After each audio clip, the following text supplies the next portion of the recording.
So I'm wearing my shirt inside out, and a lot of you have pointed that out to me.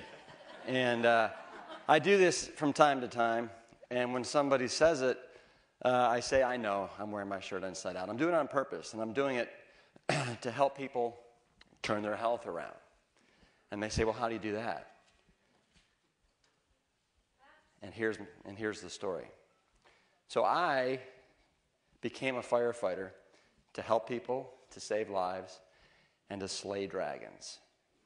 Now, obviously, we're not slaying real dragons, but that's our term for slaying fires. And a fire is really a living, breathing entity, and it's hell-bent on creating all the destruction and devastation that it can. And so we as firefighters have to use all of our wit, and we have to outwit, outsmart it, and outlast it. And whether it's an offensive fire or a defensive fire, there's certain tactics. But the essence of basically killing a fire is you got to put the wet stuff on the red stuff. And it doesn't matter if it's a house fire, an apartment fire, a high-rise fire, or if it's a wildland fire, we got to put the wet stuff on the red stuff. Now, I retired from firefighting a little over 3 years ago. So I am no longer fighting fires, but I now am still, I'm helping people, I'm saving lives, and I'm slaying a different type of dragon. The dragon that I am slaying today is what I call the five-headed chronic Western disease dragon. And this, over the last 100 years, has gained more strength and power and momentum, and it is flying around, and it is creating more death and destruction, right, on different individuals, families, cities, and states in this country. It's just absolutely amazing. And let me introduce you to this five-headed dragon. So right here we have the leader of the pack. We have heart disease. 100 years ago, heart disease wasn't even on the map as one of the top 10 killers of Americans. Today it's first and foremost. 1 out of 2 of us will die of heart disease. Here we have breast cancer and prostate cancer. Cancer will overtake heart disease as the #1 killer of Americans if the trends continue. And in the back row here, we have diabetes and we have obesity. Close to 50% of Americans by 2030 will be either pre-diabetic or diabetic, and over 70% of America is now overweight or obese. This dragon is playing for keeps, okay? It's playing hardball. And the current paradigm that we're using to try and slay this dragon is having absolutely no effect whatsoever. There's a saying, you can't break a glass bottle from the inside. And what we're currently doing with pills and procedures and more legislation and more doctors, we're not going to break that glass bottle. We have to think outside the box. And the answer is plant-based nutrition. Something so simple yet so profound and so inexpensive that we can absolutely lay waste to this dragon that now comprises 75% of this country's healthcare costs, right? 5 diseases, 75% of our healthcare costs. And we know beyond a shadow of a doubt, every one of these diseases is either preventable or reversible with plant-based nutrition. Now let me tell you why I have so many ripples of hope about what we can do as a country going forward. We did something really remarkable at a little firehouse in Austin, Texas. We had an event that led to a discovery that one of our own was basically a dead man walking. And so I challenged these guys for 28 days, let's eat all plant strong. Fruits, vegetables, whole grains and beans, some nuts and seeds. And these guys, in 28 days, morphed themselves from medical time bombs into healthy superheroes. It was absolutely amazing. And it was the spark that we needed and the confidence that these guys needed to start a wellness revolution at a firehouse in Austin, Texas, the land of beef. And so we just fed on this. And the reason we were so successful is because we made health a habit at the fire station. And some of the things that made it easy is the guys at the fire station, they're my second family. So we had tons of support. We had an amazing amount of love between us, compassion, respect, and admiration. So we had the support that you need. We developed routines. Every day we'd come in and we'd have a plant-strong lunch that we'd share together. Then we'd have a CrossFit workout in the afternoon. Then we'd have a dinner, a plant-strong dinner. And we would alternate who would buy and shop for the food. And then together we would cook it and eat it and then clean up afterwards. And then the next morning we'd have a plant-strong breakfast. And then before we left at noon the next day, we'd have a plant-strong lunch. So these are routines that became consistent for years, for months and years. And then I had to educate these guys. These guys had the same questions that everybody has. Well, where am I going to get my protein from plants, right? What about calcium? And I said, listen, as far as protein concerned, it's a boogeyman, right? Don't worry about it. The scientific term, the medical term for a protein deficiency is kwashiorkor, and you don't know it, and you don't even have to mess with it. And then for calcium comes from the ground. It's a mineral, right? If you want to get a first-class, highly absorbable form, you want to get it from plants, not from calcium. It's not calcium, it's calcium. And then these guys, they had a huge disconnect between what they thought was healthy and what in reality was healthy. So let's slay some of those dragons here together. So first, they thought red meat put hair on their chests and made them more manly. And I said, guys, no, it doesn't. What it does is it puts plaque in your arteries and it makes you less of a man. The canary in the coal mine, when it comes to heart disease, the first sign is an underperforming penis.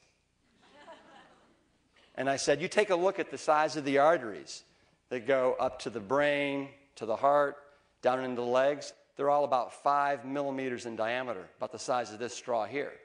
You take a look at the size of the artery that goes to the male penis, it's 1 millimeter. It's about the size of this coffee stirring straw right here. And what happens after you eat all that meat, right? It gets clogged up with all the fat and the cholesterol and the animal protein, and that's problematic. So if you want to slay that erectile dysfunction dragon and allow your Puff the Magic Dragon to roar, then you want to ditch the meat and you want to reach for the plants.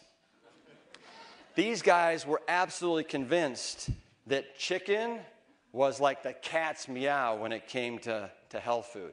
I said, listen, guys, never mind the cat. This doesn't even belong in your dog's breakfast bowl, all right? It's got the exact same amount of cholesterol as red meat.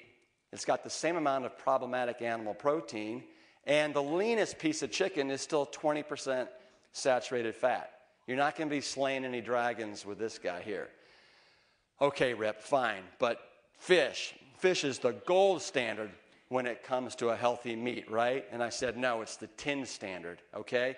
Most fish has more cholesterol than red meat or chicken. Salmon, which is considered the healthiest, is 50 milligrams of cholesterol. You still got the problematic animal protein and varying amounts of bad fats. Don't go there, guys.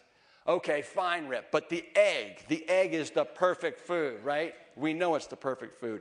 Yeah, it's the perfect food if you want to continue to feed the dragon. If you want to slay the dragon, you got to get rid of the egg, right? One egg yolk, almost 200 milligrams of dietary cholesterol. It's the same amount as 2 Burger King Whoppers. And the egg white is a concentrated source of animal protein. Now, these guys knew that processed and refined foods were not healthy. They knew about the sugar and the pop and the fried chips and the candy bars, but they had no idea that extracted plant oils weren't heart healthy and weren't beneficial. So I said, listen, this epitomizes the triumph of marketing over science. Let's pick on olive oil for a second. It takes 1,375 olives that you have to squeeze to death, right, to get enough olive oil for one 32-ounce bottle. And you get rid of all the fiber in the water and the phytonutrients and the antioxidants in the water. And you're left with 100% fat, the most concentrated source of calories on the planet, and it's 15% saturated fat. And all it's doing is contributing to America's heart disease and obesity epidemic. Okay, but milk does a body good, right? And I said, guys, milk does no body any good, all right? You've been marketed to death. Don't buy the hype. As a matter of fact, This milk is just liquid meat, is what it is. It's got a very similar nutritional composition. And as a matter of fact, 1 8-ounce glass of whole milk has the same amount of saturated fat as 4 slices of bacon. Okay, fine. But cheese, don't take away our cheese, whatever you do, because we love our cheese. And I said, I know you love your cheese, and that's exactly why I need to take it from you. Because you know what? When I think of a loving relationship, I think of something that also loves you right back. And that cheese does not love you back, not one iota. And so I hereby declare that you all are in an abusive relationship with cheese, and you need to kick it out of your life. Okay, fine, but don't take away our yogurt. I mean, this is the Mediterranean, superfood, right? People can live to be 100 on this stuff, right? And I'm said, again, guys, it's the magic of marketing, all right? For example, this newfangled Greek yogurt that's 0 fat and twice the amount of protein, it's twice the amount of problematic animal protein, right? That's promoting tumors and cancers, that's leaching calcium from your bones, that's harsh on the kidneys and the liver, right? You don't need to go there. You can get everything you need from plants. And to put the nail into the coffin, I said, guys, we're the only mammals that drink another mammal's secretions, okay? You don't need to go there, not one bit. There's 51,000 mammals on the planet, and we're the only ones that have the unmitigated audacity to go there, all right? Don't need to do it. So the other thing we did at the fire station after I educated them is we surrounded ourselves with these fantastic, mantastic foods. So it filled them up without filling them out. It made them it tasted great, and it made them feel fantastic. So we did these great breakfast bowls with plant-based milks. Spelt blueberry pancakes as big as manhole covers. Quinoa and fruit, right? The magic grain, almost 20% protein. Oatmeal waffles with nice applesauce on top. And then for lunches and dinners, we would do, all-time, all-American favorites. We'd do plant-strong pizzas, portobello mushroom fajitas with all the fixins, a lentil oat loaf that's kind of glazed with barbecue sauce on the bottom and the top, macaroni and not cheese, red lentil sloppy joes that were a lunchtime favorite, bean and grain burgers, red curry tofu stir fry, 3-bean chili, kale ceviche salad. Kale, it's angry lettuce, right? It needs to be tamed. So we would take a little bit of lemon juice, avocado, some spices, and drive it in there. Sweet potato lasagna, an all-time dinner favorite, makes fantastic leftovers. Black beans and rice extravaganza. This is the ultimate peasant food. We could feed 5 hungry firefighters for less than $15. Dark chocolate oatmeal cookies for dessert, chocolate mousses, date nut crust fruit pies, and then a variety of fruits. But what happened is, over the course of 28 days and then beyond, these guys developed a much more sophisticated and mature palate that appreciated all the little nuances and subtleties that are in these plant-based foods. And when you're eating the standard American diet, all you're really tasting is the salt and the sugar and the fat that it's all laced with. So I challenge you all, if you really want to develop a sophisticated palate, go plant strong. And also what happened with these guys over the 28 days, they started pooping perfectly regularly, right? Most Americans are consuming 5 to 15 grams of fiber a day. You start eating plant-based, all of a sudden it goes up to 30 to 70 grams of fiber, and now you're as regular as a Swiss commuter train, okay? And you're light and unencumbered, and the quality of your life goes through the roof. So you got to kick the habit. And I'm not talking about smoking cigarettes right now, but I want to talk about cigarettes for a second right now. 50 years ago, close to 50% of America was smoking cigarettes. Now it's less than 20%. And what happened is America basically got educated and understood that smoking cigarettes was not good for your health. Okay? We need to do the same thing around the standard American diet. And this is more insidious and more destructive than smoking cigarettes. 94% of our calories are calories that don't count. They're destructive instead of constructive. Only a mere 6% are coming from fruits, vegetables, whole grains, and beans that are really constructive, healthy calories.